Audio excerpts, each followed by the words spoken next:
Evo jedne letnje verzije podcasta Album za marke. Ovaj put su tu dve interesantne teme. E-prodavnica filatelije i susret kolekcionara u Apatinu. Ja sam Nikola Vejin iz Apatina, a ovaj podcast se radi u sklopu projekta Album za marke. Ovo je 8. epizoda, pozivam vas da se pretplatite i ostavite komentar. Prva interesantna stvar je prodavnica filatelije, koja je pokrenuta u sklopu sajta Pošte Srbije, a nastavak je rada prodavnica Srbija marke. Zapravo je u pitanju radna jedinica Srbija marka, dok je naziv prodavnice filatelija, eto da kažem i malo preciznije. Ovu novu e-prodavnicu nisam koristio za sada, a prethodna iskustva sa njima su veoma pozitivna. Ovo je priličan korak naprijed za kompletnu filateliju u regionu, jer se na lakši i pregledniji način mogu nabaviti zvanične izdanja poštanskih maraka, ali i ostalih stvari zanimljivih filatelistima. Pa da sad polako opišem šta sve to ima, recimo za početak da su kao osnovu koristili WooCommerce, što je svakako veoma dobra osnova na kojoj se posle može dodati dosta toga. Za sad mogu reći da je ova verzija preglednija kada se koristi desktop verzija od one za mobilne uređaje. Prva stvar koja je u ponudi jeste izbor valute. Podrazumijevana verzija jeste srpski dinar, a tu je i opcija da se postave cene u evrima i dolarima. To je svakako korisna stvar. Ispod toga u meniju se nalazi spisak kategorija, gdje je pored svake stavke ispisan broj predmeta koji se u njoj nalazi. Ima podkategorije prema godinama, to su 2018, 2019, 2020 i 2021. I u tim podkategorijama su svi predmeti za datu godinu. Sljedeća stavka su redovne kategorije, poštanska marka, tabaci, koverte prvog dana, maksimum karte, godišnji kompleti, tematske garniture, filatelistički proizvodi, filatelistički pribor i ostalo. Kada je u pitanju kategorija poštanske marke, ona ima podkategorije: prigodne marke, redovne marke, blokovi i karneti. Kategorija tabaci je interesantna jer nudi i tabačiće između ostalog. Naredna kategorija su koverte prvog dana, koje trenutno imaju u ponudi 99 komada. Naredne su maksimum karte, što će obradovati one koji ih sakupljaju, jer sve mogu sad vidjeti pre kupovine. Naredna stavka u meniju su godišnji kompleti i na ovu kategoriju treba obratiti pažnju, jer nudi sve marke za godište 2007, 2009, 2014, 2015, 2016, 2017, 2018, 2019 i 2020. Od ovoga je nekoliko godišta u posebno dizajniranim koricama, što može biti zanimljivo. Naredna stavka u meniju su tematske garniture, a tu ima svega i za svakoga.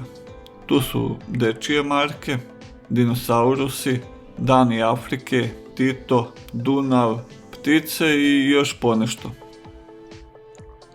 Sljedeće u meniju su filatelistički proizvodi, što bih ja opisao kao neke suvenire. I tu dolazimo do kategorije filatelistički pribor, što je također zanimljivo. Ponuda za sad nije pretjerano široka, tu su klaseri za poštanske marke i za koverte, kutije za materijal, lupe i pincete. To što se tiče ponude online za prodavnicu od filatelije nije loše, mada oni imaju još dosta materijala u svojoj ponudi. Nadam se da će i to polako dodavati u ponudu. Opis samih predmeta proizvoda su raznoliki, kod nekih su neke dodatne informacije praktično nepostojeće, dok sa druge strane ima poštanskih maraka koje imaju veoma dug i širok opis.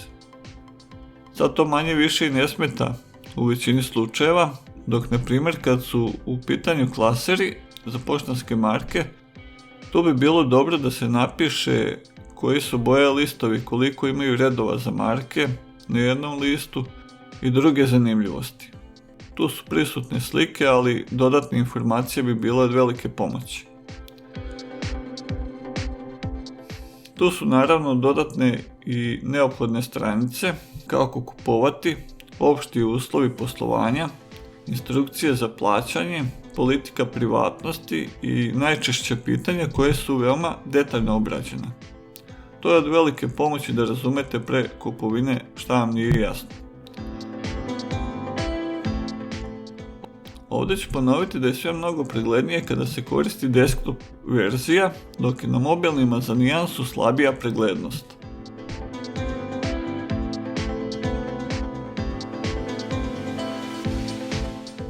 Sad malo o susretu kolekcionara u Apatinu, koji je u planu da bude tokom juna mjeseca.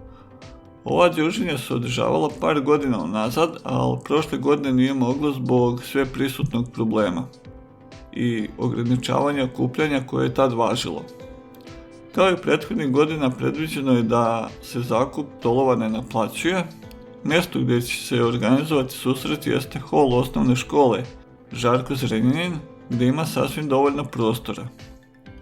Organizator je lokalno filatelističko društvo, kao i do sada uz podršku opštine Apatin. Ako sve bude dobro i ne bude izmjena, datum je 24. juli 2021. godine, u periodu od pola 9 do 2 sata.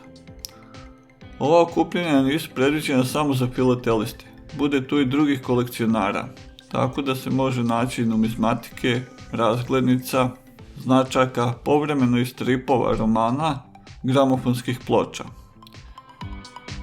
Za goste može biti zanimljivo i to što se susret kolekcionara održava u okviru apatinskih ribarskih večeri, tako da boravak u Apatinu gosti i posjetioci mogu da produže i nakon susreta kolekcionara, jer ima tu dosta još zanimljivih programa. Sad zbog problema koji su prisutni se ne može ništa konkretnije reći šta će se organizovati, jer svakako da će biti skromnijeg obima nego što je to bilo inače. Da se vratim malo opet na susret kolekcionara i da kažem da ovaj put neće biti organizovana filatelistička izložba kao što je to bilo uobičajeno u nekom ranijem periodu.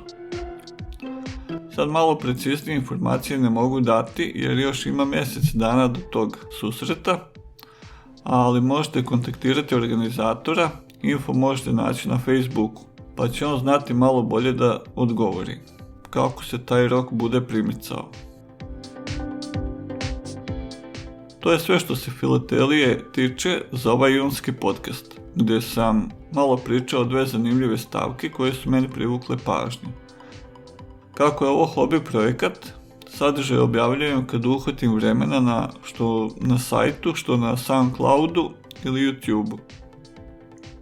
Ovdje vas još jednom pozivam da se pretplatite, a u komentarima možete napisati neke predloge o čemu bi se mogli raditi neki naredni prilozi. Ne moraju to biti samo poštanske marke, već i druge stavke vezane za filateliju, a da bi ih bilo interesantno predstaviti. Na kraju vas pozdravljam i budite mi dobro do sljedećih slušanja.